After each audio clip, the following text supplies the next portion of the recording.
A city where less than 1 in 5 people own their home. Where over 40% take trains, trams, or bikes instead of cars.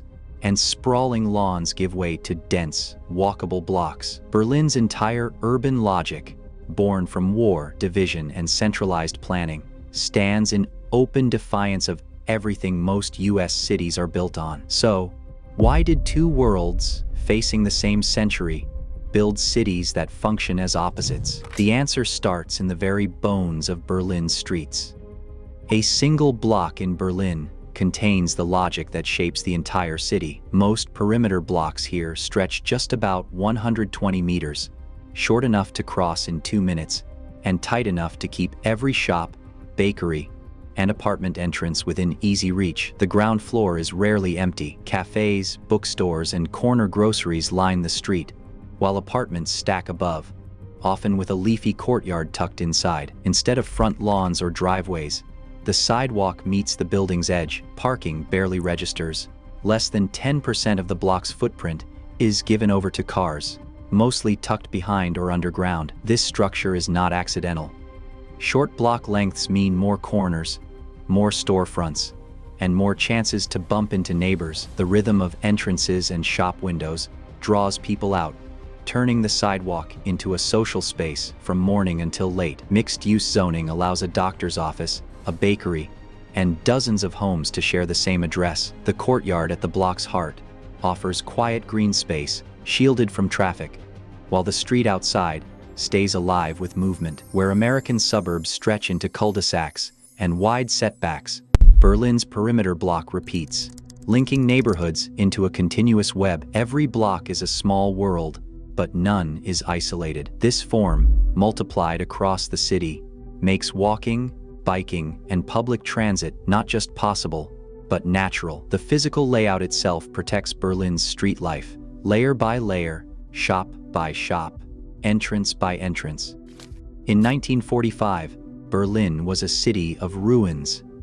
Allied bombing and street fighting destroyed nearly 3/4 of its buildings, leaving more than 1 million apartments damaged or gone. Mountains of rubble, Trümmerberge, rose where neighborhoods had stood. Instead of clearing new land for suburbs, planners faced the urgent task of rebuilding amid devastation. The city's historic perimeter blocks, especially in areas like Prenzlauer Berg, survived in patches and became anchors for reconstruction. In the resulting voids, municipal authorities directed rebuilding efforts, focusing on dense, walkable neighborhoods rather than spreading outward. Division soon deepened the city's reliance on public direction. When the Berlin Wall cut through streets in 1961, West Berlin became an island, encircled by concrete and barbed wire. Private developers had little room or incentive to chase suburban sprawl. Instead, the West invested heavily in transit and public housing to keep the city viable. On the eastern side,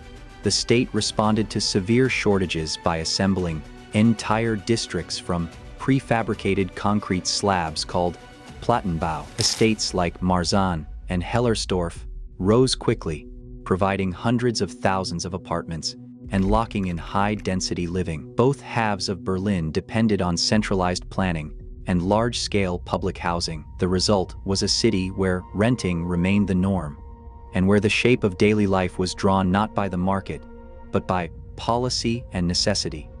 Berlin's public transit system, run by BVG and VBB, offers a single ticket that covers buses, trams, U-Bahn, and S-Bahn across the city's fare zones. Riders move freely from the city center to the outskirts, without juggling separate passes or agencies. This freedom is a direct result of unified planning. On the housing side, nearly 395,000 apartments are owned by municipal companies such as Gewohnbau, Howoga, and Degewo. These public landlords manage about 1/4 of all rentals in Berlin, shaping affordability and stability for hundreds of thousands of residents. Even public spaces are deliberately reconfigured, with streets and former airports converted into parks and bike lanes, reinforcing the city's commitment to accessible, collective life.